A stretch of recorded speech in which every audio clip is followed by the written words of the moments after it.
बिस्मिल्लाहिर्रहमानिर्रहीम। अस्सलाम वालेकुम।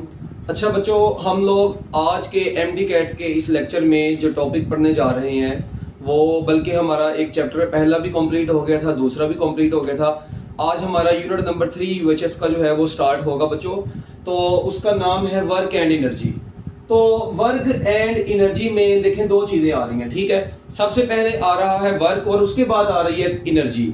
तो सबसे पहले बच्चों हम लोग यहाँ पर वर्क डन को स्टडी करेंगे। किसको स्टडी करेंगे? वर्क डन को। अब ये जो वर्क डन है ना, जो हम लोगों ने यहाँ पर डिस्कस करना है, ये बड़ा ही मतलब एक कह लें कि अच्छा इंटरेस्टिंग टॉपिक है, ठीक है। तो हम लोग वर्क डन को 3 तरीकों से डिस्कस किया करते हैं बच्चों, याद रखना है। पहला है work done by constant force. Work done by constant force, एक ये वाला बच्चों वर्क है। एक हमारा जो वर्क होगा वो work done by variable force होगा, और एक हमारा वर्क डन जो होगा वो work done by gravitational force होगा। तो पहले सबसे हम लोग देखते हैं work done by constant force को। देखें भाई, work done by constant force से क्या मुराद है। मैं आपको कहता हूं यार, यहां पर ना आपके पास सपोज करते हैं एक बॉडी है, ठीक है। आप लोगों ने इस बॉडी के ऊपर बच्चों इस डायरेक्शन में एक फोर्स अप्लाई की है। आप लोगों ने ये बॉडी के ऊपर एक फोर्स अप्लाई की है इस पर्टिकुलर डायरेक्शन में। तो बच्चों मुझे ये बताएं, जैसे ही मैं इस बॉडी के ऊपर फोर्स अप्लाई करूंगा, क्या ये बॉडी यहीं पर रहेगी? नहीं, बल्कि ये बॉडी क्या काम करेगी? ये बॉडी एक पर्टिकुलर डिस्प्लेसमेंट कवर करेगी इस डायरेक्शन में, ऐसे। लेट वी से कि मैंने इसके ऊपर फोर्स ऐसे लगाई है, ठीक है। इस वक्त फोर्स और डिस्प्लेसमेंट के दरमियान में एक एंगल थीटा है, और इस फोर्स की वजह से, इस फोर्स के अप्लाई करने की वजह से बच्चों इसमें जो डिस्प्लेसमेंट आया है वो इस डायरेक्शन में आया है। अब इसका मतलब है कि ये फोर्स तो इधर लग रही थी, डिस्प्लेसमेंट इधर हो रहा है।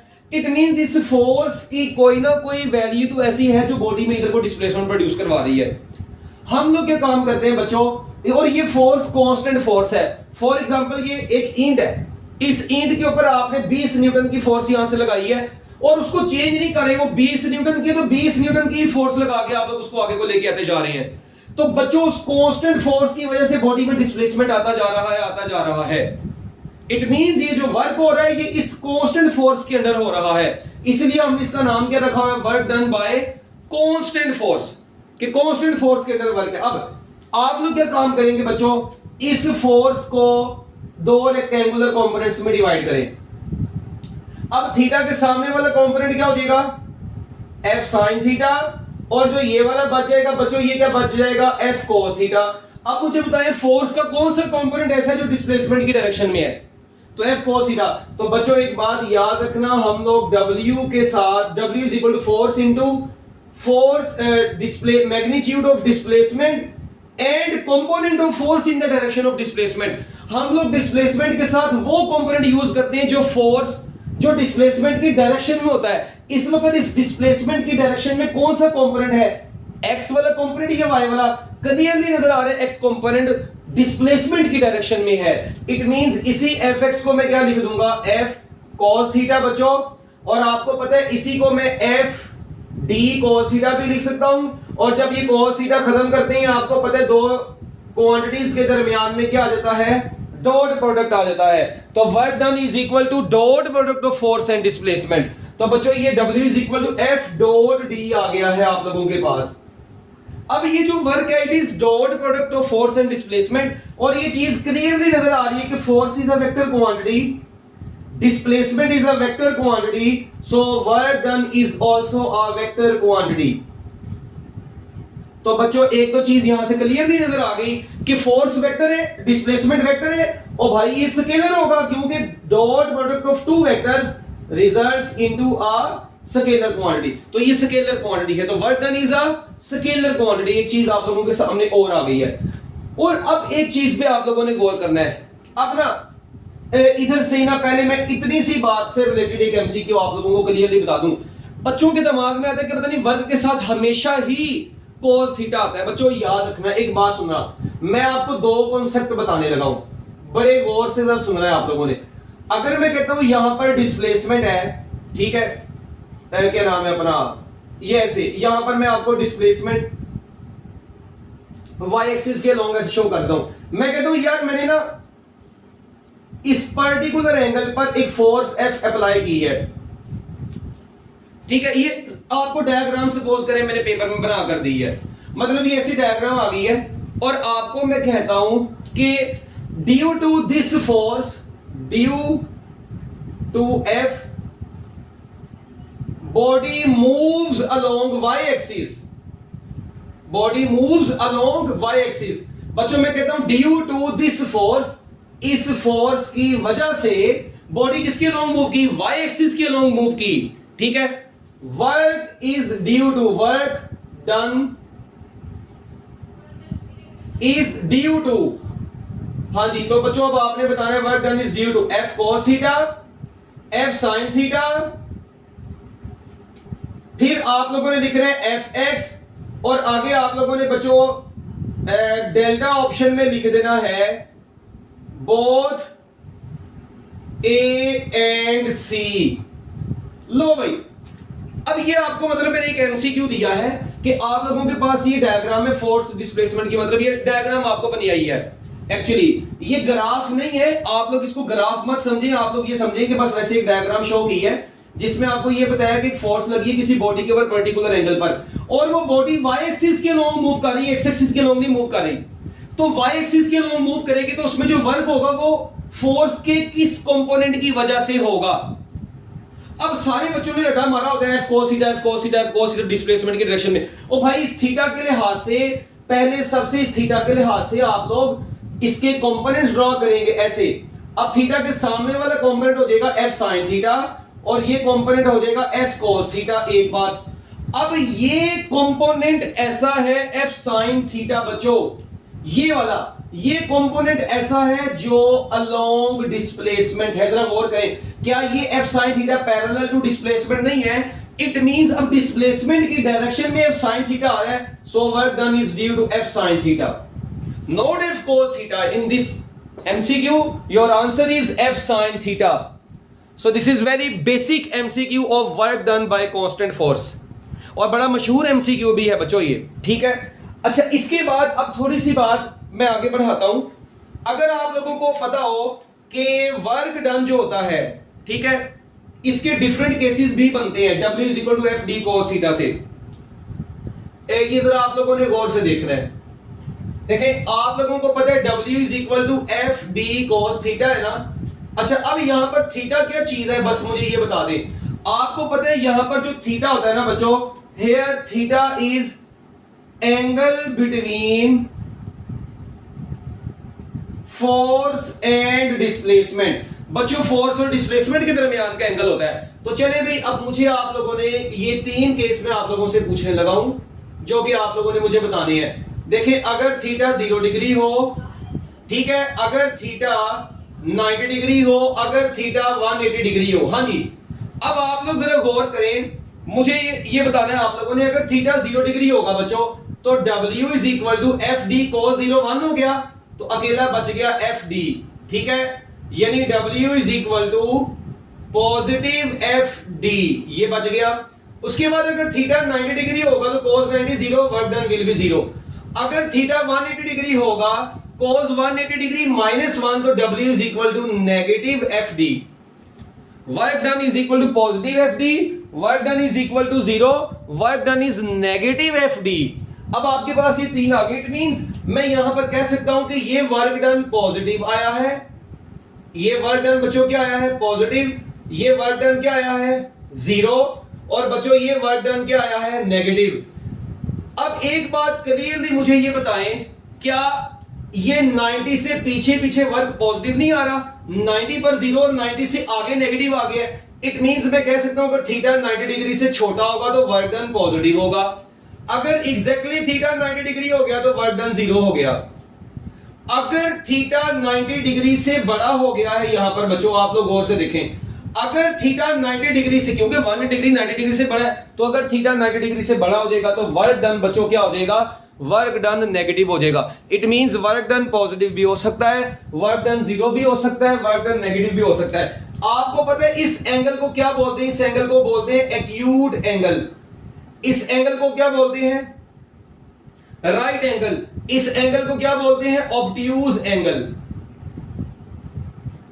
लो भाई, acute angle, right angle, obtuse angle, बड़े एंगल को, ठीक है। तो when angle between force and displacement is acute, ठीक है, तो work done will be positive. When angle between force and displacement is right angle, work done is 0।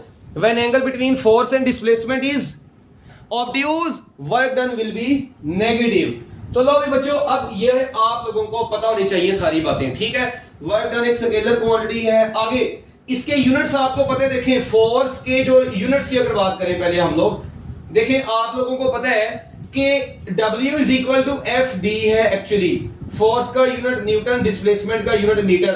तो बच्चों newton metre which is equal to joule, so this is SI unit, ठीक है। इसी को जब हम लोग सॉल्व करते हैं किलोग्राम मीटर स्क्वायर पर स्क्वायर सेकंड आ जाता है, और इसको क्या बोलते हैं? SI बेस यूनिट, ठीक है जी। SI बेस यूनिट आ गया है आप लोगों के पास। तो SI बेस यूनिट भी आ गया है, SI यूनिट भी आ गया है। इसके अलावा देखें, अगर मैं एक ना आपको बड़ी इंपॉर्टेंट चीज बताने लगा हूं, ये किलोग्राम मीटर स्क्वायर पर स्क्वायर सेकंड है। एक काम करें, किलोग्राम को सिर्फ और सिर्फ ग्राम में कन्वर्ट कर दे। मैं लिख सकता हूं 10⁻³ ग्राम, बिल्कुल लिख सकता हूं। मीटर स्क्वायर है ये बच्चों, मीटर का स्क्वायर है। क्या मैं इसको ऐसे लिख सकता हूं 10⁻⁴ सेंटीमीटर का स्क्वायर? ये मैं आपको पहले यूनिट में बता चुका हूं।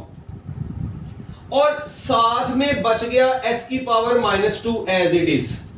अब जरा आप लोग गौर करें, ये बन जाएगा 10⁻⁷ ग्राम सेंटीमीटर स्क्वायर पर स्क्वायर सेकंड, और ये बच गया किलोग्राम मीटर स्क्वायर पर स्क्वायर सेकंड। बच्चों ये आया जॉल, और ये 10⁻⁴ जॉल इज इक्वल 10⁻⁷ अर्ज।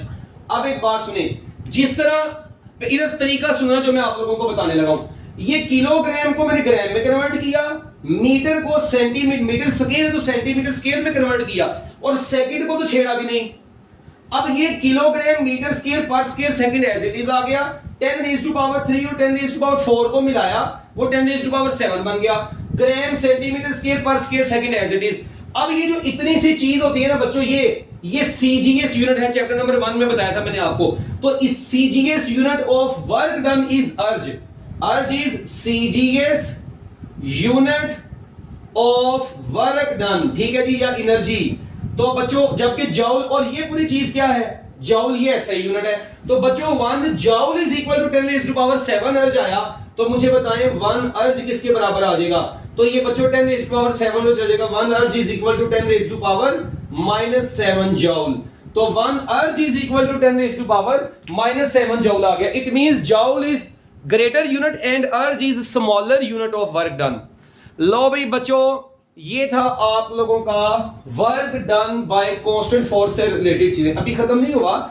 अच्छा अब देखें, अगर तो work done by constant force है, इट मींस अगर मैं यहां पर फोर्स लेता हूं, यहां पर डिस्प्लेसमेंट लेता हूं, इट मींस फोर्स और डिस्प्लेसमेंट, क्योंकि वर्क डन हो रहा है कांस्टेंट फोर्स की वजह से, तो ये ग्राफ ऐसे स्ट्रेट लाइन होगा, ये ऐसे, this graph will be straight line, ठीक है। क्यों स्ट्रेट लाइन? क्योंकि कांस्टेंट फोर्स का ग्राफ है। तो बच्चों याद रखना है, work done by constant force का जो ग्राफ होता है वो बिल्कुल पैरेलल टू डिस्प्लेसमेंट एक्सिस होता है। और इसके अंदर अगर बच्चों मैं एरिया आपको कैलकुलेट करने को कहता हूं कि इस ग्राफ के अंदर एरिया तो बताएं, तो बच्चों उसके लिए 2-3 लाइनें लिख रहे हैं। Area under force displacement graph, line लिखते जाना जरा। Area under force displacement graph gives the value of work done. इधर से 2 चीजें बनती हैं, area under force displacement graph, area under force displacement graph gives work done. एक ये चीज हो गई कि बच्चों area under force displacement graph किसकी वैल्यू देता है? वर्क डन की वैल्यू देता है। क्योंकि देखिए ना, अगर मैं इस ग्राफ का एरिया कैलकुलेट करूं तो बच्चों आपको पता है जो इसका एरिया आएगा ना, वो आएगा force into displacement y axis over x axis. और फोर्स इनटू डिस्प्लेसमेंट किसके बराबर आ जाएगा, वर्क डन के बराबर आ जाएगा। तो बच्चों याद रखना है area under force displacement graph gives a value of work done. ठीक है, लो भी बच्चों ये थी work done by constant force से रिलेटेड कुछ बातें। इसी तरह अगर मैं आप लोगों को बच्चों इस ग्राफ की स्लोप के बारे में पूछ लूं, देखें अगर मैं ये तो एरिया निकाला है ना, अगर अब मैं आप लोगों से इस ग्राफ की स्लोप के बारे में पूछूं तो बच्चों आपको पता है स्लोप जो होती है वो delta Y over delta X होती है। तो delta F over delta D और फोर्स ओवर डिस्प्लेसमेंट, तो बच्चों इसके यूनिट बनते हैं न्यूटन पर मीटर। और आपको पता है ये न्यूटन पर मीटर किसका यूनिट है, याद रखना है ये स्प्रिंग कांस्टेंट से मैच करता है ना, क्योंकि स्प्रिंग कांस्टेंट का यूनिट भी न्यूटन पर मीटर होता है। ठीक है, तो याद रखना है slope of force displacement graph is equal to unit of spring constant, क्योंकि स्प्रिंग कांस्टेंट के यूनिट भी न्यूटन पर मीटर होते हैं। K is equal to F over X, अगर आपको याद हो K is equal to F over X, पढ़ते नहीं है आप लोग, K is equal to F over x Hooke's law के मुताबिक, तो न्यूटन पर मीटर। तो याद रखना है slope of force displacement graph, slope of force displacement graph gives the value of spring constant और सरफेस टेंशन। ठीक है जी, slope of force displacement graph, slope of force displacement graph gives the units of, हाँ जी इसके जो units है वो किस से मैच करते हैं, मैंने भी दो चीजें बताई हैं। एक नंबर 1 पर बच्चों स्प्रिंग कांस्टेंट, और बच्चों नंबर 2 पर क्या आता है, सरफेस टेंशन। ये सरफेस टेंशन का जो कॉन्सेप्ट है ये फिलहाल हम लोग अभी डिस्कस नहीं करेंगे। लिक्विड की लेयर्स के दरमियान में मतलब उनकी ना सरफेस के ऊपर ये टेंशन होती है, मगर इसको हम लोग डिस्कस नहीं करेंगे फिलहाल। तो लो भी बच्चों ये था आपका work done by constant force से रिलेटेड कॉन्सेप्ट सारे के सारे। ठीक है, अब इसके बाद हम लोग आगे चलेंगे work done by variable force. ठीक है, तो पहले इसको जरा नोट कर लें, जल्दी जल्दी मिनट लगाएं, शाबाश, इसको जल्दी जल्दी नोट करें ताकि फिर मैं आप लोगों को नेक्स्ट चीजें बता सकूं।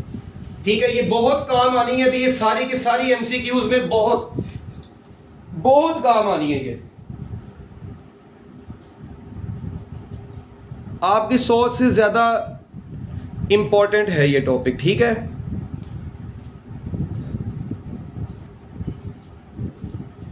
अच्छा जी,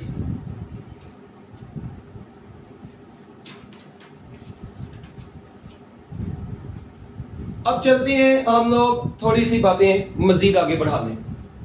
work done by variable force,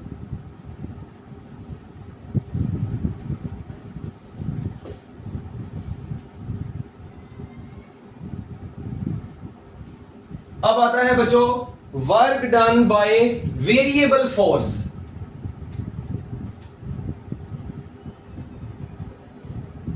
अच्छा, अब work done by variable force में क्या होता है बच्चों, इसकी दो बेस्ट एग्जांपल्स आपकी बुक में दी है।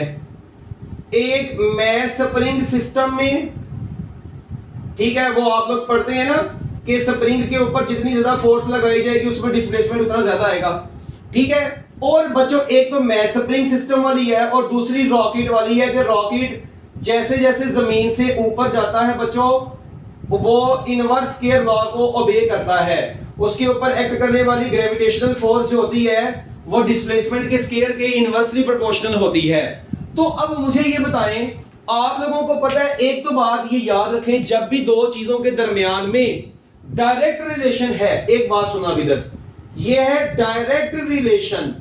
ठीक है, इसको बोलते हैं डायरेक्ट रिलेशन और इसको बोलते हैं inverse square, inverse square law भी इसको बोलते हैं, इनवर्स स्क्वायर।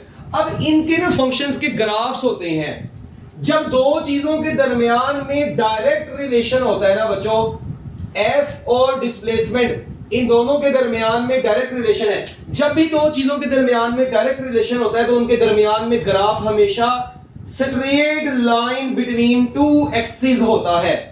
ठीक है, दोनों एक्सिस के दरमियान में एक स्ट्रेट लाइन ग्राफ बनता है।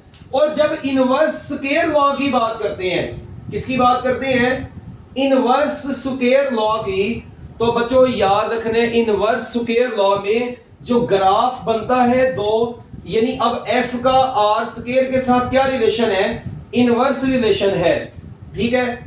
तो जब f का r के साथ, ठीक है जी, इनवर्स रिलेशन आएगा तो इनके दरमियान में मतलब जो ग्राफ होता है ना वो कुछ ऐसा बनता है। तो अब आप लोगों ने इस चीज पर जरा गौर से मतलब इसको देखना है कि जब दो चीजों के दरमियान में इनवर्स स्क्वायर है तो इनके दरमियान में ग्राफ ऐसा बनता है। अब मुझे एक चीज आप लोग ये बताएं कि इसको बोलते हैं इनवर्स स्क्वायर लॉ, मतलब इनवर्स स्क्वायर में ग्राफ ऐसे बनता है। अगर आप लोगों ने यहां पर स्क्वायर लाना है ना बच्चों, स्क्वायर लगाने की वजह से ये ग्राफ थोड़ा सा ऐसे हो जाएगा, क्योंकि फिर फोर्स का आर स्क्वायर के साथ डायरेक्ट इनवर्स रिलेशन आ रहा है, मतलब मुकम्मल तौर पर इनवर्स रिलेशन, तो फिर रेक्टेंगुलर हाइपरबोला बनता है। अगर यहां पर मैं स्क्वायर ना लगाऊं ना, आर लिख दूं, तो फिर यही ग्राफ थोड़ा सा ऐसे बनेगा, ज्यादा स्टीपर हो जाता है। ये रूल है ये मैथमेटिक्स का। तो अगर अब आप लोग ये देखें, क्या इन दोनों में से, इन दोनों ग्राफ्स में क्या फोर्स में चेंजिंग आ रही है? यस, बिल्कुल चेंजिंग आ रही है। इस डिस्प्लेसमेंट के लिहाज से फोर्स ये, इसके लिहाज से ये, इसके लिहाज से ये, इधर भी, इधर डिस्प्लेसमेंट और फोर्स के दरमियान में आप लोग देख रहे हैं डिफरेंट पॉइंट्स आ रहे हैं, जिसकी वजह से ओवरऑल ग्राफ में फोर्स चेंज हो रही है। So these are the two graphs of work done by variable force.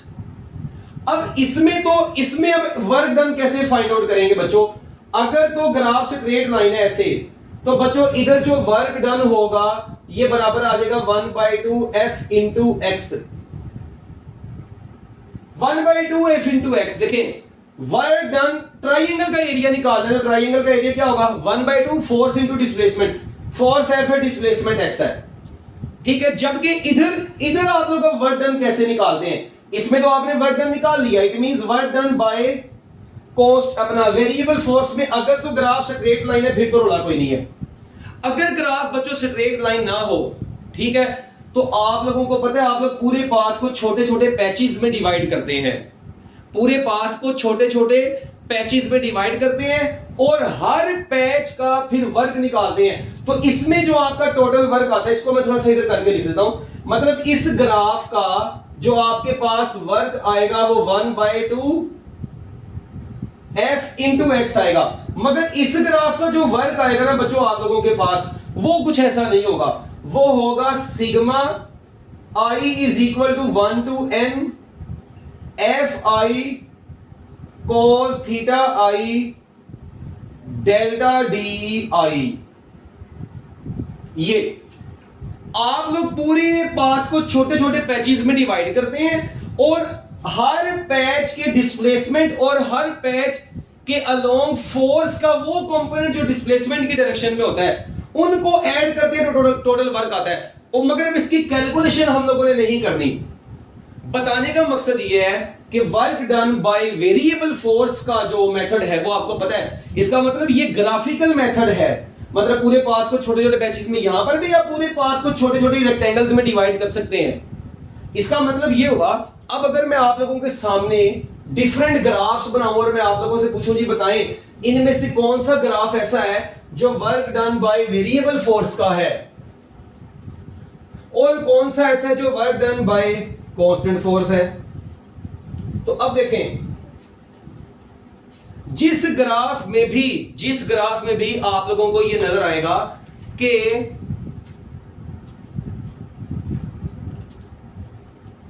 ये देखिए जरा, अब अगर मैं आपके सामने बच्चों ग्राफ ये बनाता हूं फोर्स और डिस्प्लेसमेंट के दरमियान में, एक ग्राफ ये बच्चों, एक ग्राफ ये फोर्स, ये डिस्प्लेसमेंट, एक ग्राफ आप लोगों के सामने अब ये बनाता हूं ऐसे, फोर्स और डिस्प्लेसमेंट, ठीक है। एक ग्राफ आप लोगों के सामने ये बनाता हूं। चले अब आप लोगों ने मुझे ये बताना है कि बच्चों ये जो चार ग्राफ आप लोगों के सामने बनाए हैं इनमें से कौन सा ऐसा है जो work done by constant force है। तो भाईजान सिर्फ ये अकेला ग्राफ ऐसा है जो work done by constant force है। अच्छा, ये भी work done by variable force है work done by variable force, ये भी work done by variable force है, और ये भी ग्राफ बच्चों work done by variable force है। ये सारे के सारे ग्राफ, तीन इनमें से work done by variable force है और एक इनमें से work done by constant force है। अच्छा, ये तो मेरे ख्याल आपको समझ लगी होगी, ये रॉकेट वाली एग्जांपल इस पे ओबे करती है, ठीक है। ये कांस्टेंट फोर्स मतलब एक बॉडी के ऊपर बस अप्लाई हो रही है, ये work done by variable force मतलब एक ऑब्जेक्ट के ऊपर लीनियर मोशन में डिफरेंट फोर्सेस लग रही हैं, जबकि ये आपको पता है मैथ स्प्रिंग सिस्टम में मैंने आपको इसकी एग्जांपल दे दी है। खैर, अच्छा, अब मैं अगर आप लोगों से पूछता हूं बच्चों कि मुझे ये बताएं कि अगर ग्राफ कुछ इस तरीके से होता, यहां पर फोर्स है, यहां पर डिस्प्लेसमेंट है, ठीक है, और ये ग्राफ में मतलब मैं ऐसे डायरेक्शन शो कर देता हूं, ये चले जी। अब मुझे बताएं बच्चों, एक बात यहां पर कान खोल के आप लोग सुन लें, इस वक्त इस ग्राफ में बॉडी इस पॉइंट ए से मूव करके वापस पॉइंट ए पर आ रही है, इस ग्राफ में टोटल डिस्प्लेसमेंट 0 है, जिसकी वजह से बच्चों ये है वर्क डन 0 वर्क डन। तो इस ग्राफ का वर्क डन बच्चों क्या होगा? 0 होगा। तो एक बात अपने ज़हन में रख लें, if displacement covered by the body is 0, work done is 0, ठीक है।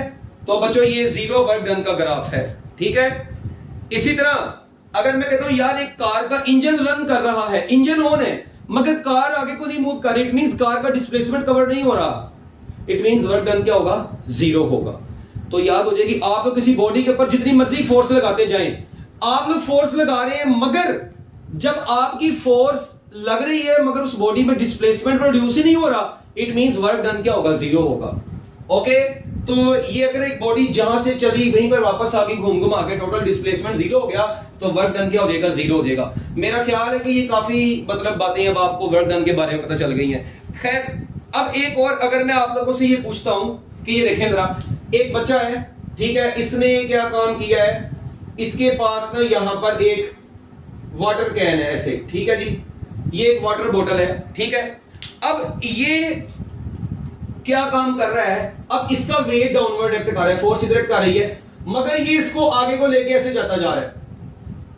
अब मुझे ये बताएं कि यहां पर वर्क डन क्या होगा? एक चीज क्लियरली नजर आ रही है कि फोर्स इधर है, डिस्प्लेसमेंट इधर है, एंगल 90 डिग्री। तो जब फोर्स और डिस्प्लेसमेंट के दरमियान में एंगल 90 डिग्री होता है बच्चों, तो वर्क डन क्या होगा? 0 होगा। अब बच्चे कहते हैं यार वर्क डन कैसे 0 हो गया? ओ भाई, ये इस बाल्टी का वर्क डन 0, इस बंदे का वर्क डन 0 नहीं है, इसका तो वर्क है जो ये कर रहा है। ये तो अपनी फोर्स डिस्प्लेसमेंट की डायरेक्शन में लगा रहा है, तो बॉडी आगे को जा रही है, मगर इस बोतल का या इस कैन का जो वेट है, जो फोर्स है, ग्रेविटी की फोर्स है, वो नीचे को लग रही, इसका अपना वर्क 0 है, मगर इस बंदे का वर्क 0 नहीं है। ये याद रखना, ये बड़ी बड़ी कंफ्यूजन होती है बच्चों को। चले शाबाश, इसको भी जरा नोट कर लें, ठीक है। इसके बाद हम लोग एक और बड़ी काम की बात करने जा रहे हैं, इसको जल्दी नोट करना। बहुत ज्यादा यहां पर मतलब छोटी छोटी बारीकी वाली चीजें हैं जो बच्चे को ना एवी फजूल में कंफ्यूज कर देती हैं, और बच्चे भी माशाल्लाह एवी कंफ्यूज हो जाते हैं, ठीक है। तो अब आप लोगों ने इसमें कंफ्यूज नहीं होना, इसको जल्दी जरा करें नोट।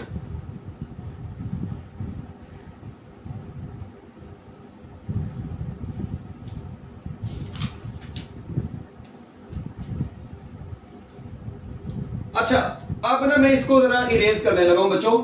एक बात जरा मेरी अब आप लोगों ने कान खोलकर सुननी है। देखें, मुझे ये बताओ कि at what angle between force and displacement, अब मैं कुछ एमसीक्यूज आप लोगों से पूछने लगा हूं, इकट्ठे ही पूछूंगा। At what angle between force and displacement, ठीक है जी, वर्क डन इज, पहली ऑप्शन है मैक्सिमम और दूसरी ऑप्शन है 0, और बच्चों तीसरा क्वेश्चन है, बल्कि क्वेश्चन है ये, मिनिमम। अच्छा, अब ना यहां पर हर बच्चे का आंसर पता क्या होगा? ये फौरन कहेंगे सर मैं बताता हूं। इन्होंने बताना कि इन्होंने कहा मैक्सिमम बोलते हैं पॉजिटिव वाले को, तो थीटा 0 डिग्री पर, ठीक है, मैं मानता हूं। इन्होंने कह रहे 0 वर्क कब होगा? थीटा 90 डिग्री पर, ये भी मैं मानता हूं। जब इनसे पूछ रहे हैं नेगेटिव, इन्होंने कह रहे थीटा 180 डिग्री पर, और मैंने साथ में लिख देना कि नहीं, मैंने कहना है कि वर्क डन मिनिमम भी थीटा 90 डिग्री पर ही होता है।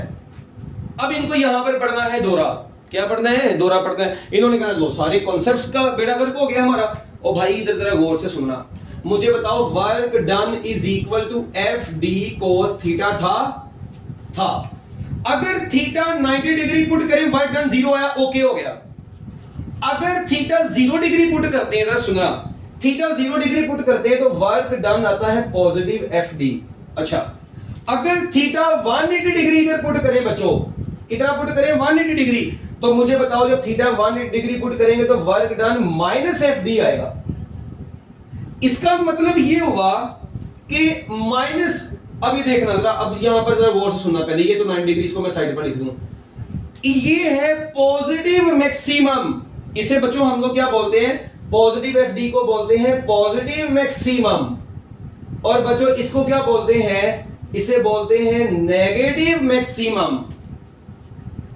इसका मतलब है कि ये पॉजिटिव या नेगेटिव का साइन तो जस्ट डायरेक्शन को शो करता है ये भी मैक्सिमम, ये भी मैक्सिमम, बट ये पॉजिटिव मैक्सिमम और इसको नेगेटिव मैक्सिमम बोला जाता है, इसको मिनिमम नहीं बोलना। तो negative work is not minimum work, minimum work is zero work, zero work is considered as minimum work. तो बच्चों याद रखना, वर्क डन इज जीरो और minimum at 90 degree, work done is maximum at 0 degree and 180 degree. हाँ, अगर पूछे था work done is positive maximum तो फिर आंसर होना था 0 degree, work done is negative maximum 180 degree. These are the basic MCQs। और यहां पर बच्चे बहुत कंफ्यूज होते हैं, तो मेरा ख्याल है कि मेरी इन बातों के बाद अब आप लोगों की कंफ्यूजन बनती नहीं है। 0 डिग्री पर work done positive maximum, 180 degree पर वर्क डन नेगेटिव मैक्सिमम, ठीक है, और 90 डिग्री पर या अपना क्या नाम है, बल्कि 90 डिग्री पर ही वर्क डन को 0 या मिनिमम कंसीडर करना है। ये 90 डिग्री पर वर्क डन 0 होगा या मिनिमम होगा, मैक्सिमम 0 और 180 पर, positive maximum only 0, negative maximum only 180 degree. Very important concepts, ठीक है। अच्छा, अब इसके बाद आगे चलते हैं। अब आप लोगों को पता है, मैं कहता हूं यार वर्क, एक बॉडी ना सर्कुलर पाथ में मूव कर रही है, किसमें मूव कर रही है, सर्कल में मूव कर रही है ऐसे, ठीक है। अब सर्कल में एक बॉडी मूव कर रही है, अब सेंट्रीपिटल फोर्स बच्चों डाउनवर्ड है और सर्कल में डिस्प्लेसमेंट इस डायरेक्शन में होता है। आपको पता है सेंट्रीपिटल फोर्स डाउनवर्ड होती है, डिस्प्लेसमेंट। तो मुझे ये बताएं फोर्स और डिस्प्लेसमेंट के दरमियान में एंगल कितने डिग्री का हो गया, 90 डिग्री का।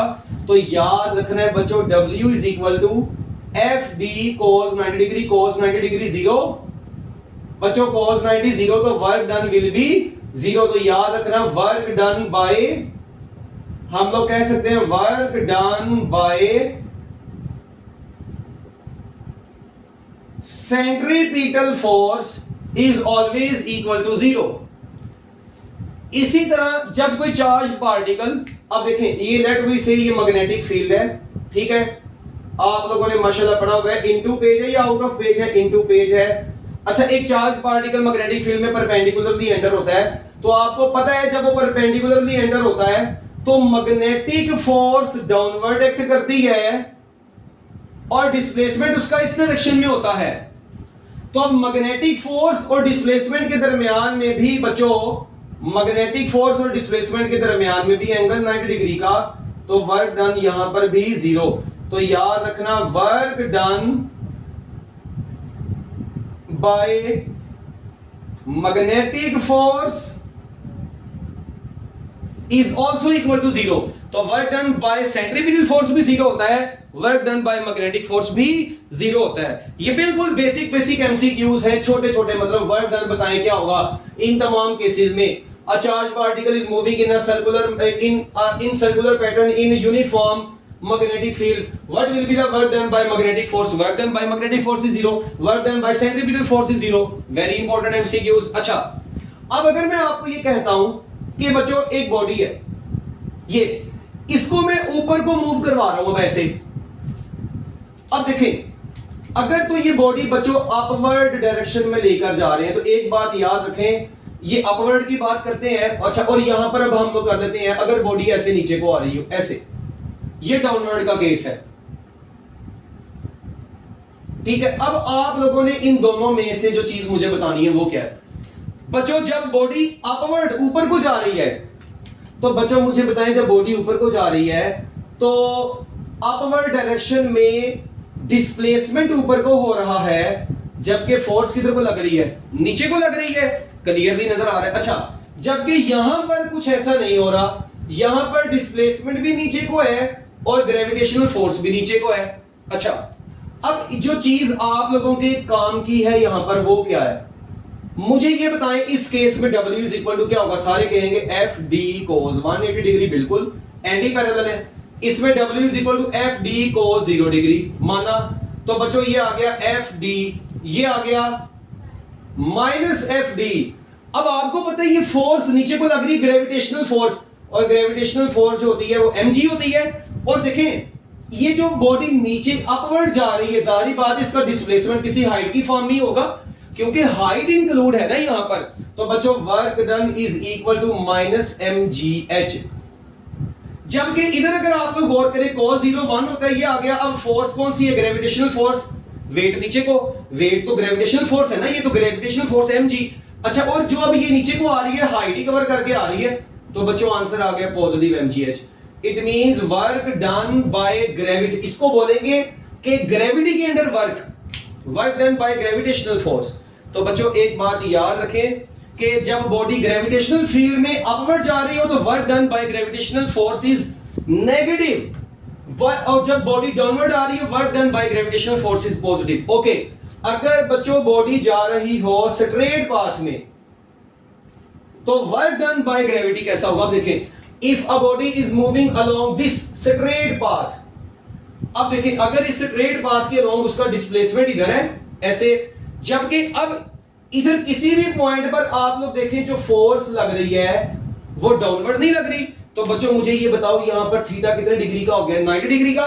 तो याद रखना वर्क डन यानी along horizontal path, work done in gravitational field F D cos 90 degree, so work done is 0। तो बच्चों एक बात ये आप लोग अपने दिमाग में रख लें कि work done by gravitational force positive भी हो सकता है, work done by gravitational force negative भी हो सकता है, और work done by gravitational force 0 negative positive जो तीनों हो सकते हैं। ये डिपेंड करते हैं कि वो किस पाथ पर बॉडी मूव कर रही है। ठीक है, अब ये देखें, जैसे मैं आप लोगों से यहां पर ये कहता हूं कि चलो भी मुझे ये बताओ, एक बॉडी ना, ठीक है, ऐसे इधर से मूव करती हुई इधर तक आई है, ठीक है, बल्कि यहां ऐसे, हाँ जी, ये ए से बी तक आई है। अब बच्चों मुझे ये बताएं, ये ए से बी तक आई है और जो डिस्प्लेसमेंट कवर करके आई है ना वो हाइट है h, ऐसे। ये डायग्राम आप लोगों के सामने है। A body moves from A point to B point and covers height h। Work done A B will be equal to what, बस ये सवाल है मेरा बाप से। ओ भाई इसमें कोई मुश्किल चीज नहीं है, work done by gravitational force between A and B बताना है आपने। ये किसके अलोंग वर्क डन बता रहे हैं, वर्क डन बाय ग्रेविटी बता रहे हैं, ठीक है, नो प्रॉब्लम। सबसे पहले आप लोग इस पाथ को ना, इस पूरे को 3 हिस्सों में डिवाइड कर लें, 1 2 3, 3 हिस्सों में डिवाइड कर दें। अब देखें WAB will be equal to W1 W2 W3। अब W1 कितना होगा, क्लियरली नजर आएगा FD cos 90 डिग्री, वजह क्योंकि फोर्स इधर डाउनवर्ड होगी। अच्छा, इधर 2 पाथ पे FD cos 180 डिग्री होगा क्योंकि डिस्प्लेसमेंट ऊपर को, फोर्स नीचे को, और यहां पर FD cos 90 डिग्री दोबारा आ जाएगा। क्यों, क्योंकि बॉडी इधर को जा रही है, फोर्स इधर को लग रही है नीचे को। तो बताने का मकसद ये है कि हॉरिजॉन्टल पाथ का तो वर्क वैसे भी 0 होता है, तो 0 प्लस माइनस FD प्लस 0। तो बच्चों अब देखें ये 0, ये भी 0, माइनस आया, F की जगह पर क्या आया mg, और जो डिस्प्लेसमेंट है वो किसके बराबर है इस वक्त, हाइट के बराबर है ना ऊपर को जाते वक्त, तो डिस्प्लेसमेंट हाइट के बराबर है, तो work done is equal to minus mgh आ गया आपका। इसमें अब मेरी एक बात सुने, बताने का मकसद पता क्या था, बताने का मकसद बस ये है, वैसे भी आपको साफ नजर आ रहा है, पेपर में तो इतना टाइम नहीं होता, ये साफ नजर आ रहा है कि work done along horizontal step is 0, work done along horizontal step is 0, but work done along this upward direction, तो अपवर्ड डायरेक्शन का मैंने आंसर ही आपको क्या बताया था, माइनस mgh। तो इन तीनों को ऐड करें माइनस mgh आएगा, बात खत्म। आप लोग इसको डायरेक्टली करो ना भाई, आप लोग क्यों इसके ऊपर इतना टाइम लगाएंगे, आप लोग इसको डायरेक्टली करें, आंसर आएगा माइनस mgh आ गया, बात खत्म। तो विदाउट एनी कैलकुलेशन आप लोग अपने माइंड में भी ये कर सकते हैं, ठीक है। अब एक चीज और, अब मैं अगर आप लोगों से पूछूं कि चलो भाई ग्रेविटेशनल फील्ड के अंदर, ठीक है ना, एक बॉडी इधर से इधर गई और फिर इधर आई, एक बॉडी इधर से इधर गई इधर आई, एक पाथ ये, एक पाथ ये है और एक पाथ ये है, ये ले आई वो ए से बी तक ही है, इनको रास्ते में नाम देते हैं सी और डी का नाम देते हैं। अब ये जो है बच्चों, ये वाला पाथ, ये है पाथ 1, ये है पाथ 2 और ये है पाथ 3। चलें जी, मुझे ये बताएं वर्क डन इस वक्त इन तीनों में से किसका सबसे ज्यादा है, ठीक है। इसको पाथ 1 2 3 मैं ऐसे लिख सकता हूं, W1 W2 से बड़ा, W3 से भी बड़ा, फिर मैं लिख देता हूं W1 is equal to W2 is equal to W3, फिर बच्चों मैं लिख देता हूं W1 is less than W2 is less than W3, और डी ऑप्शन लिख रहा हूं W1 greater than W2 but less than W3। ये ले, अब ये आपके पास डिफरेंट ऑप्शंस आ गई हैं। चलें जी, अब मुझे बताएं जल्दी जल्दी, अब आप लोगों ने क्या बताना है कि इधर वर्क डन, हाँ जी, कौन सा, मतलब ग्रेविटेशनल फील्ड के अंदर। और भाई इधर देखो, आपको ये पता है कि ये टोटल हाइट ना h है। अब देखिए हम लोग क्या काम करते हैं, आपकी बुक में भी है ये। अब मुझे ये बताएं a से b तक ही आना है, देखिए यहां से भी a से b तक आ रहे हैं, यहां से भी a से b तक, यहां से भी a से b तक। क्लोज्ड पाथ ये नहीं है ऐसे, क्लोज पाथ तो सबको होता अगर ये तीर का निशान इधर होता, ये तीर का निशान भी b की तरफ, मतलब यहां से भी a से b तक जा रहे हैं, इधर से भी b तक जा रहे हैं, इधर से b तक जा रहे हैं। तो बच्चों वर्क 1 किसके बराबर आएगा, पहले तो मुझे बताएं कि ये पाथ का वर्क क्या होगा। अब देखिए, अब आप लोग दिमाग में, अभी मैंने बताया था अपवर्ड, तो बच्चों ये वर्क क्या होगा माइनस mgh, ये क्या होगा 0। ये बॉडी इधर को अपवर्ड जा रही है, ये भी वर्क डन माइनस mgh होगा, ये 0, ये भी माइनस mgh। चलो भाई, तो मुझे बताओ पाथ 1 का वर्क कितना निकलेगा बच्चों, W1 निकलेगा minus mgh plus 0 minus mgh, ये वाला प्लस 0 वो वाला माइनस mgh आ गया, ओके। W2 कितना निकलेगा, यहां से इधर तक माइनस mgh। W3 कितना निकलेगा 0 प्लस माइनस mgh। अब आप लोग जरा गौर करें, यहां पर भी माइनस mgh आ गया, इट मींस ये तीनों वर्क क्या आ गए सेम। तो बच्चों आपका आंसर होगा W1 is equal to W2 is equal to W3। लो भाई, ये है आप लोगों का एक छोटा सा मतलब ग्रेविटेशनल फील्ड के अंदर वर्क डन, ठीक है, work done by gravitational field, ठीक है, उसमें हम लोगों ने ये डिस्कस किया। तो मेरा ख्याल है कि इसका छोटा सा सॉल्यूशन था, तो इसमें कोई परेशानी वाली बात अब रही नहीं है अब आप लोगों के लिए, ठीक है। अच्छा, अब एक चीज और, अब मैं अगर आप लोगों के सामने डिफरेंट केसेस बना दूं यार, मेरे पास ना ये फोर्स डिस्प्लेसमेंट ग्राफ है, ठीक है। एक ग्राफ ऐसे स्ट्रेट लाइन है, एक ग्राफ ऐसे है बच्चों, एक ग्राफ कुछ इस तरीके का है और एक ग्राफ कुछ इस तरीके का है। अब ये नाम दे देते हैं 1, इसको 4, इसको 3 और इसको नाम देते हैं 2 का। अब इसमें मैंने कोई ग्रेविटी की बात नहीं की, मुझे ये बताएं which of the following answer is correct. अब बताना है W1 is greater than W2 greater than W3 greater than W4, B है W1 is equal to W2 is equal to W3 is equal to W4, Charlie option है W1 less than W2 less than W3 less than W4, और बच्चों delta option है W1 is equal to W2 greater than W3 is equal to W4। लो भी बच्चों, अब मुझे ये बताएं, अल्लाह ताला ने आप लोगों को अकल दी हुई है, आप लोगों ने क्या पढ़ा हुआ, इसके सॉल्यूशन में मैं आपको सिर्फ एक लाइन लिखाऊंगा, क्या area under force displacement graph gives work done.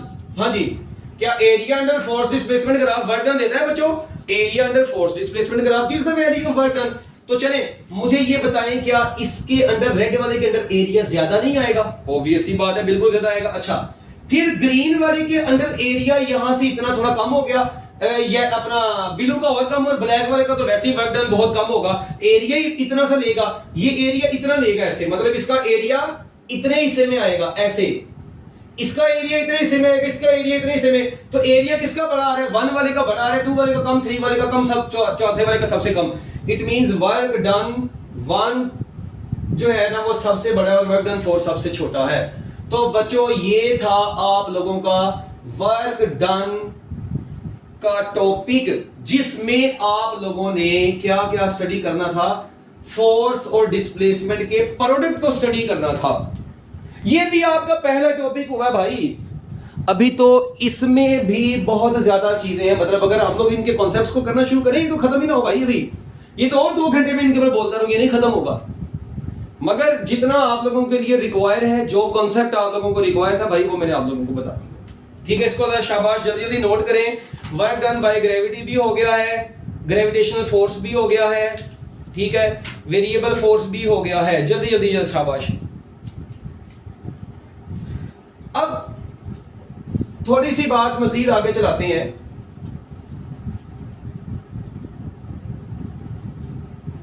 मैं ना आप लोगों को एक बात क्लियरली बता दूं, जब आप लोग ये वाला लेक्चर ले लेंगे ना, ठीक है, मैं बताऊं फायदा क्या ऑनलाइन क्लास का। ईमानदारी की बात है, रेगुलर क्लास में भी इतनी चीजें नहीं बताई जाती। क्यों? 1 घंटे का लेक्चर होता है, हमें पता होता है सिलेबस कवर करना है, फिर वो स्पीडीली बताई जाती हैं। आप लोगों की ऑनलाइन क्लास का फायदा ये है कि यहां पर मैंने नहीं टाइम देखना 1 घंटा या नहीं, मैंने ये देखना है कि टॉपिक आपका कवर हुआ है या नहीं। बस जब आपका टॉपिक कवर हो गया मेरे लिहाज से कि बस इतना बहुत है इनके लिए, तो फिर मैं आगे चलूंगा, मैं टाइम को नहीं देखूंगा। ठीक है, तो चलें शाबाश, इसको जरा नोट करें। इसके बाद एक बड़ा टिपिकल और जो है ना बड़ा जबरदस्त किस्म का एमसीक्यू आप लोगों के सामने आने लगा। ये देखें, अगर मैं आप लोगों के सामने ऐसे फोर्स और डिस्प्लेसमेंट का ये बनाता हूं ग्राफ ऐसे, अब यहां पर बच्चों हमारे पास फोर्स है और यहां पर बच्चों डिस्प्लेसमेंट है, ठीक है, फोर्स और डिस्प्लेसमेंट के दरमियान। अब ये एक ग्राफ बच्चों 30 डिग्री ऐसे, ये ग्राफ 30 डिग्री पर है, ये ग्राफ बच्चों 60 डिग्री पर है, ये 1 है, ये 2 है। अब ये force displacement graph of 2 bodies, ठीक है जी, 1 और 2, ये आप लोगों के सामने आप लोगों को दिखा दिया गया है। मैं आप लोगों से कहता हूं कि चलो भाई मुझे ये बताओ कि इन दोनों में से किसकी स्लोप ज्यादा होगी। हाँ जी, ये फोर्स किसी ने स्प्रिंग का, this is force displacement graph of 2 springs is shown. बच्चों 2 स्प्रिंग्स का फोर्स डिस्प्लेसमेंट ग्राफ आप लोगों के सामने है। ऑप्शन सुने, K1 is equal to K2, K1 is greater than K2, K1 is less than K2, और डेल्टा ऑप्शन है K1 K2 is equal to 0। बच्चों एक बात, हाँ जी, अब आप लोगों के सामने ये ग्राफ आ गया। अक्सर मुझे कहेंगे लोग ये क्या, ओ भाई बड़ा आसान सा ग्राफ, इसमें कौन सी परेशानी वाली बात है। मेरी बात सुने, आपको पता है slope of force displacement graph gives spring constant, ये मैं भी आप लोगों को बता के भी हटा था। अच्छा, ये नहीं K आप लोगों को देगी, तो चलो भी मुझे बताओ स्लोप ऑफ A निकालें, स्लोप ऑफ 1। अब पहले वाले की जो बच्चों स्लोप आएगी वो आएगी टेंजेंट 30 डिग्री, ठीक है, जो कि K1 कंसीडर होगा, और टेंजेंट 30 डिग्री। अब आप लोगों को ये पता है बच्चों के टेंजेंट जो 30 डिग्री है वो किसके बराबर होता है, √3 होता है, ठीक है। तो लो जी, ये आ गया। देखिए मैं आपको इसका भी मैं तरीका बता दूं कि ये टेंजेंट हम लोगों ने कैसे लेना होता है। ये ना अक्सर बच्चों को बड़ी कंफ्यूजन रहती है कि हम लोगों को सर ये ट्रिग्नोमेट्री का टेबल नहीं आता, मतलब ये याद नहीं होता हमें।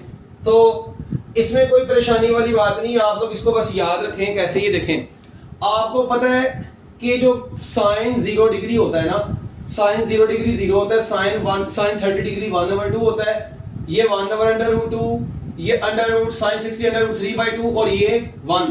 इसका उलट यहां पर चला दें, 1/√3/2, 1/√2, 1/2, 0। इनको डिवाइड करते जाए, 0/1 0, इसको डिवाइड करें, ठीक है। जब बच्चों इसको हम लोग डिवाइड करेंगे ना, तो 1/2 तो 2 से कट जाएगा, 1/√3 बच जाएगा, ये 1 बच जाएगा। ये 2 से कट जाएगा, √3 बचेगा, ये अनडिफाइंड बचेगा, 1/0 इन्फिनिटी हो जाएगा ना। इसका मतलब ये 0 डिग्री था, 30 डिग्री, 45 डिग्री, 60 डिग्री, 90 डिग्री, ठीक है। ये आप लोगों के पास अब आ गए हैं। इधर लिख दें साइन थीटा, इधर लिख दें कॉस थीटा, इधर लिख दें टेंजेंट थीटा, बात खत्म होगी बस। ये अब आप लोग देखें ये कितना टाइम लगा मुझे, कोई मसला नहीं। अब टेंजेंट 30 डिग्री कितना है बच्चों, 1/√3, तो ये आ गया 1/√3। इसके बाद स्लोप ऑफ 2 निकालें बच्चों, दूसरे वाले की स्लोप आएगी टेंजेंट 60 डिग्री, वो आएगी k2, और टेंजेंट 60 डिग्री कितना होगा, √3। तो लो भी बच्चों ये आप लोगों के पास आंसर आ गया। ओ भाई अक्सर लोगों को भी दोहरा पड़ा होगा, 1/2 है ना, तो ये 2/√3 हो जाएगा ना, कट जाएगा, 1/√3 बचेगा। यार क्या हो गया, चलो खैर गोली मारो। लो भी अब बस इन दोनों, अब मुझे ये बताएं, साफ नजर आ रहा है ये 1/√3 है, ये √3 है, ये बड़ा होगा वो छोटा होगा। तो बच्चों मुझे ये बताएं, मैं कह सकता हूं k2 is greater then k1, so answer is Charlie. तो लो भी बच्चों ये भी एक एमसीक्यू आप लोगों के सामने आ गया, ठीक है, इसको जरा नोट कर लें। फिर लास्ट एमसीक्यू, बस ज्यादा नहीं है, ठीक है ना। हाँ जी, ये देखें, अगर बच्चों आप लोगों के सामने फोर्स और डिस्प्लेसमेंट के दरमियान में मैं ग्राफ ऐसे देता हूं, ऐसे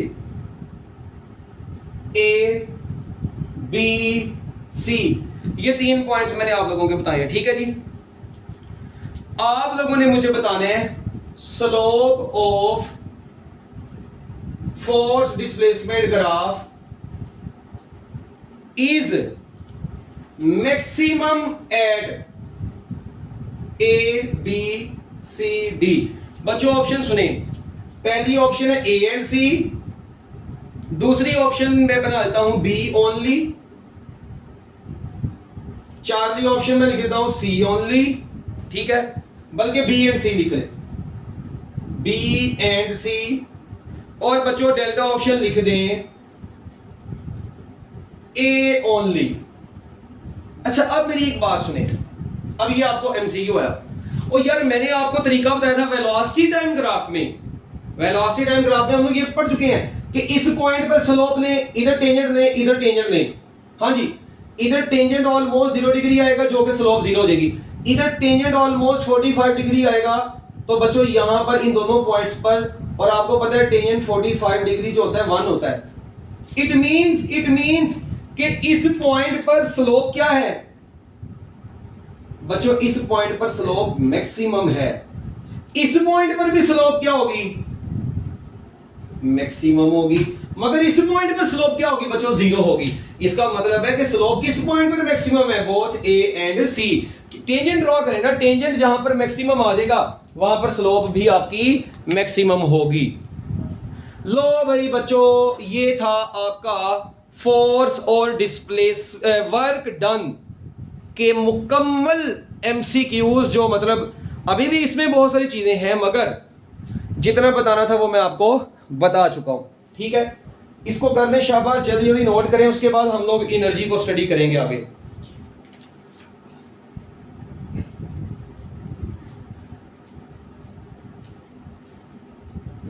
अच्छा भी बच्चों अब आते हैं एनर्जी की तरफ।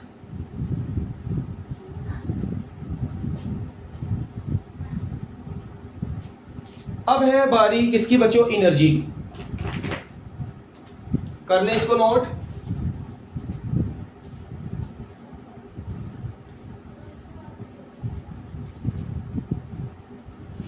अभी भी इसमें ना मतलब काफी ज्यादा चीजें रहती हैं। देखें अगर मैं एक और एमसीक्यू, बल्कि आपको पता है जब तक मुझे तसल्ली नहीं होगी मैं आगे नहीं चलूंगा। ये देखें सपोज करते हैं ये 5 है, ये 10 है, ये -5 है, ये -10 है, ठीक है, ऐसे, और ये ग्राफ ऐसे आप लोगों के सामने आ गया है।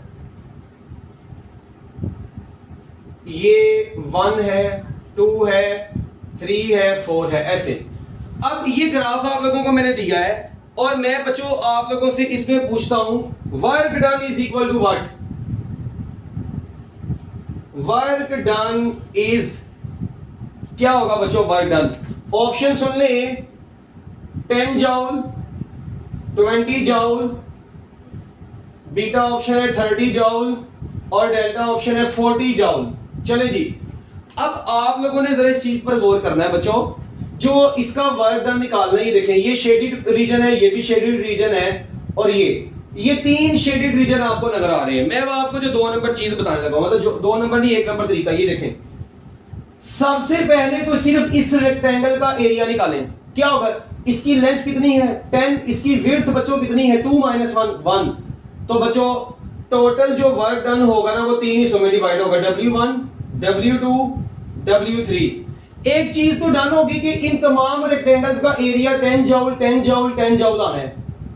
कैलकुलेट करके देख लेना, 4 - 3 1, लेंथ इसकी 10 10 × 1 10 जूल, 10 × 1 10 जूल। मतलब इन तमाम रेक्टेंगल्स का हर रेक्टेंगल का एरिया कितना आ रहा है 10 जूल 10 जूल 10 जूल। अच्छा, मगर अब देखिए पहले वाले का आ रहा है 10 जूल, दूसरे वाले का आएगा -10 जूल क्योंकि ऑपोजिट आ गया है, और तीसरे वाले का बच्चों दोबारा कितना आ जाएगा, तीसरे वाले का दोबारा 10 जूल आ जाएगा।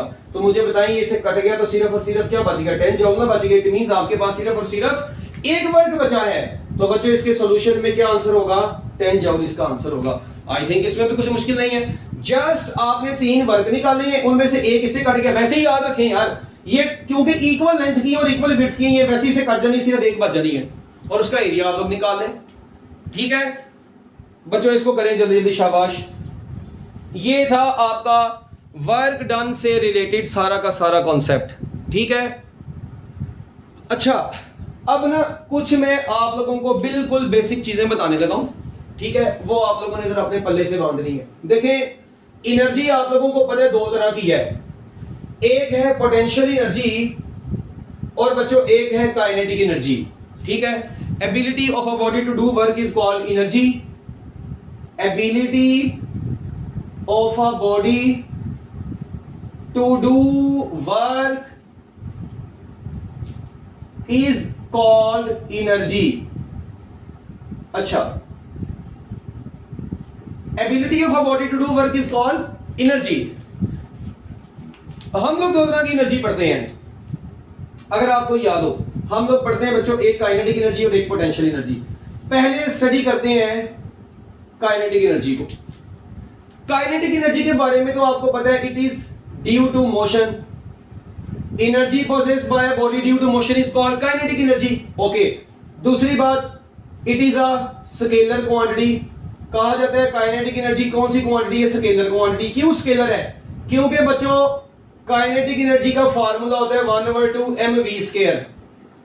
आपको पता है इसी v² को v.v लिखा जाता है, self dot product of velocity. तो ये भी स्केलर आएगा ओवरऑल, ये भी स्केलर, तो ओवरऑल काइनेटिक एनर्जी भी स्केलर आएगी। अच्छा, काइनेटिक एनर्जी का एक और याद रखना है, kinetic energy is always positive, it can not be negative. ये कभी नेगेटिव नहीं हो सकती, ये हमेशा पॉजिटिव होगी, क्योंकि मैथ तो कभी नेगेटिव होता नहीं है। वेलोसिटी नेगेटिव हो भी गई तो स्केल की वजह से वो वैसे ही पॉजिटिव हो जाएगी। So kinetic energy is always positive. उसके बाद काइनेटिक एनर्जी का बच्चों एक फार्मूला और आप लोगों के सामने है, 1/2 mv² है ना। क्या बच्चों मैं इसी को ऐसे लिख सकता हूं m² v²/2m। बिल्कुल, m से मल्टीप्लाई डिवाइड करवा दें तो ऊपर मोमेंटम का स्क्वायर बन जाएगा, तो मोमेंटम का स्क्वायर ओवर 2m आपके पास आंसर आ गया। इट मींस काइनेटिक एनर्जी के 2 फार्मूलाज आए हैं, एक अभी 1/2 mv² और एक क्या आया है p²/2m। अच्छा, एक और काइनेटिक एनर्जी का फार्मूला भी आप लोगों के सामने है। देखें, आपको पता है मैं इसी को ऐसे लिख सकता हूं,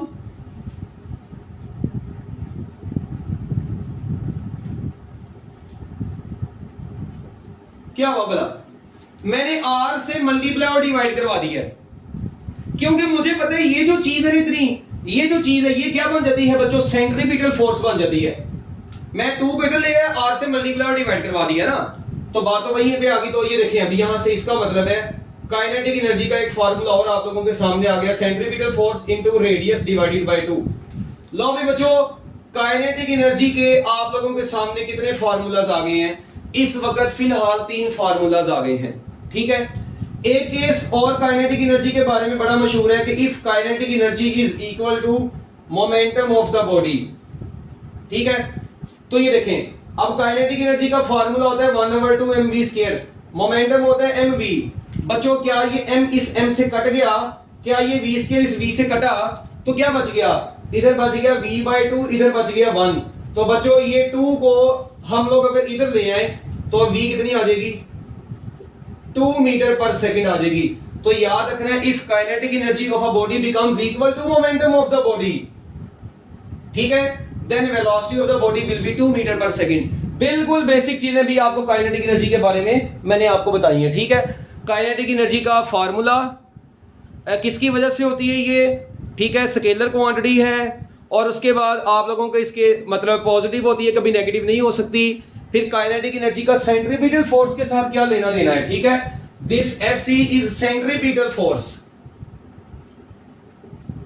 centripetal force, this R is radius of the circle, ठीक है, this P is momentum, in terms of momentum kinetic energy का फार्मूला ये है, this V is speed of the object, in terms of speed ये momentum, ये in terms of radius and centripetal force ये है, ठीक है। चलें अब जरा एक चीज पर आप लोगों ने मुझे बताना है कि ना, अब आप लोगों को ये चीज क्लियरली यहां से नजर आ रही है। जिस बच्चे को डायरेक्ट या इनवर्स रिलेशन का मजीद कॉन्सेप्ट क्लियर करना है ना, YouTube के ऊपर मैंने एक लेक्चर दिया हुआ है कि डायरेक्ट और इनवर्स रिलेशन का कैसे पता लगाना है, तो आप लोग वहां पर वो लाजमी देखें, ठीक है। आप लोगों ने क्या काम करना है, डायरेक्ट एंड इनवर्स रिलेशन वाला जो लेक्चर है ना बच्चों, वो YouTube पर अपलोड है, ठीक है, YouTube चैनल पर, वो आप लोगों ने एक मरतबा लाजमी देखना है, फिर आपको बड़े इसके कॉन्सेप्ट क्लियर होंगे। देखिए अब काइनेटिक एनर्जी का एक फार्मूला आया है 1/2 mv², ठीक है। अक्सर बच्चों को तो पता नहीं चलता ये 1/2 किधर गया, मैंने वहां पर बड़ी डिटेल में बताया हुआ है, तो आप लोग जरूर लाजमी इसको देखें। अब काइनेटिक एनर्जी का यहां से क्लियरली नजर आ रहा है मास के साथ डायरेक्ट रिलेशन है, और काइनेटिक एनर्जी का वेलोसिटी के स्क्वायर के साथ डायरेक्ट रिलेशन है। ये उस वक्त होगा जब मास कांस्टेंट होगा, और मास के साथ डायरेक्ट रिलेशन उस वक्त होगा जब v कांस्टेंट होगा, ठीक है।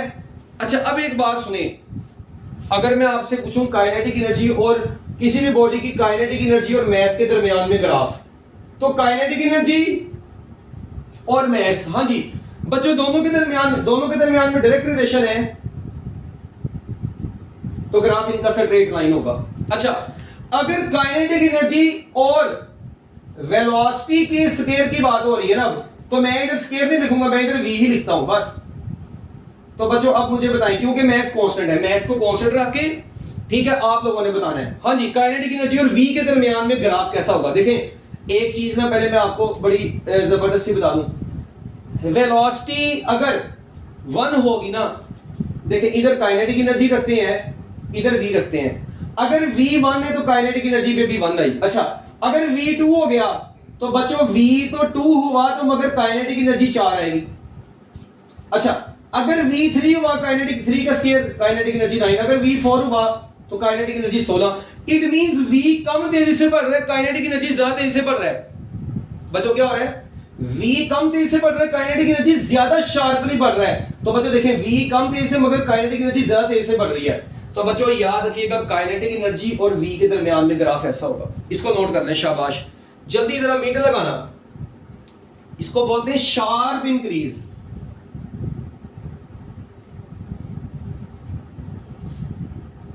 एक बार दोबारा सुन ले, क्योंकि ये जो खास तौर पे बायो वाले होते हैं इनको दौरा पड़ता है। ये देखें, ओ भाई v1 है, काइनेटिक एनर्जी भी 1 आई शुरू में। अच्छा उसके बाद v2 पे हुई तो काइनेटिक एनर्जी v के स्क्वायर की वजह से 4 पे चलेगी, मतलब v में कम इंक्रीज है, काइनेटिक एनर्जी में ज्यादा इंक्रीज आया। मतलब v की कम वैल्यू पर काइनेटिक एनर्जी में ज्यादा इंक्रीज आ रहा है। तो शार्प, ज्यादा शार्प, मतलब ये नहीं ऐसे नहीं ग्राफ जा रहा, नहीं, राइज कर रहा है शार्पली, ठीक है। सो शार्प इंक्रीज इन ग्राफ आ रहा है।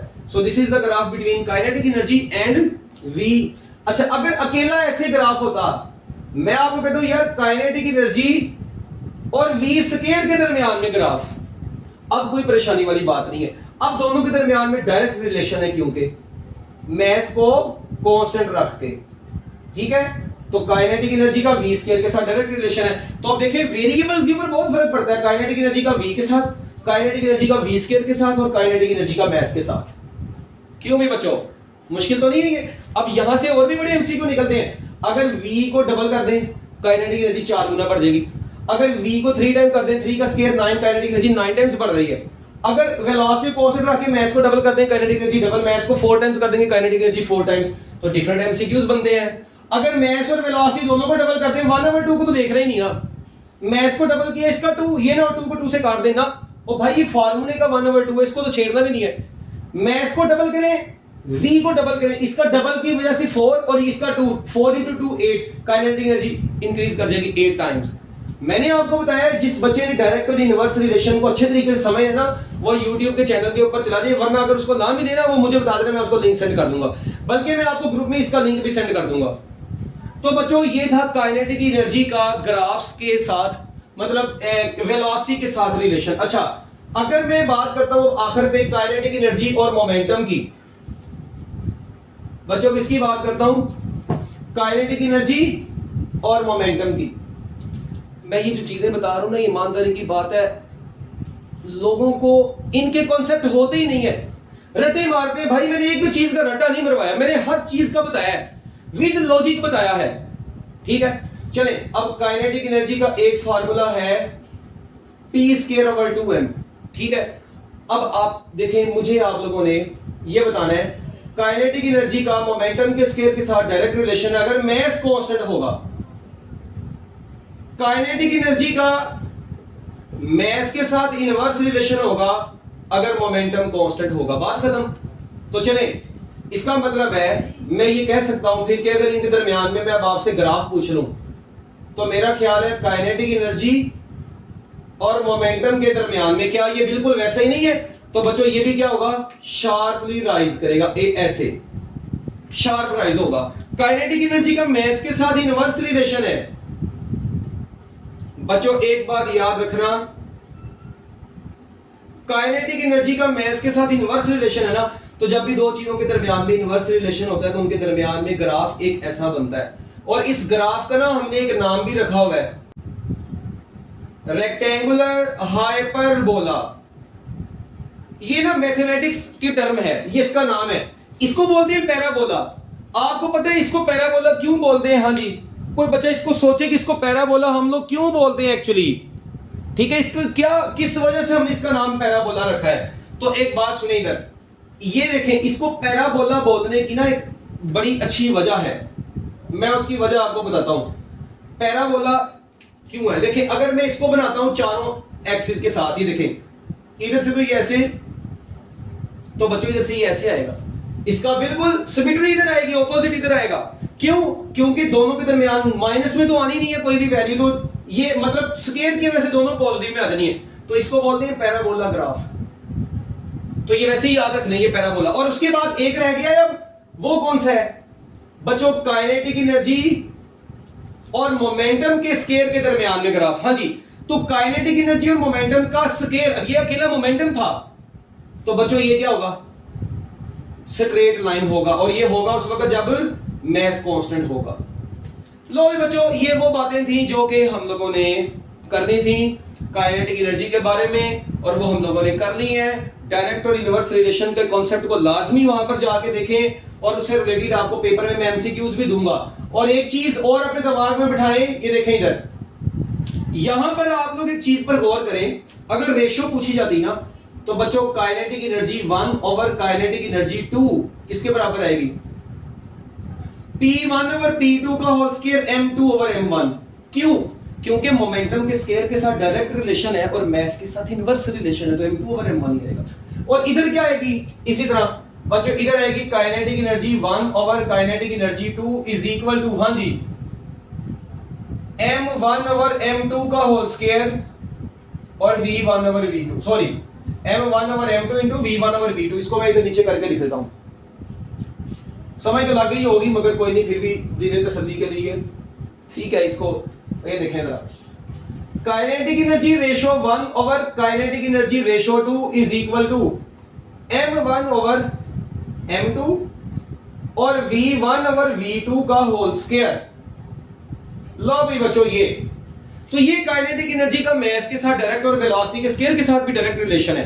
तो इसलिए बच्चों हम लोग इसको इस तरीके से स्टडी करते हैं ये, ठीक है। ये दोनों इनसे रिलेटेड कॉन्सेप्ट वगैरह आप लोगों ने उस चैनल पर देखने हैं, YouTube के ऊपर लेक्चर आगे हमारा काफी लेंथी हो गया है, मैं आप लोगों का मजीद अब ज्यादा टाइम नहीं लूंगा, ठीक है। इन चीजों को अच्छे तरीके से आप लोग तैयार करें, अपने टाइम को जाया ना करें। Best of luck, Allah Hafiz.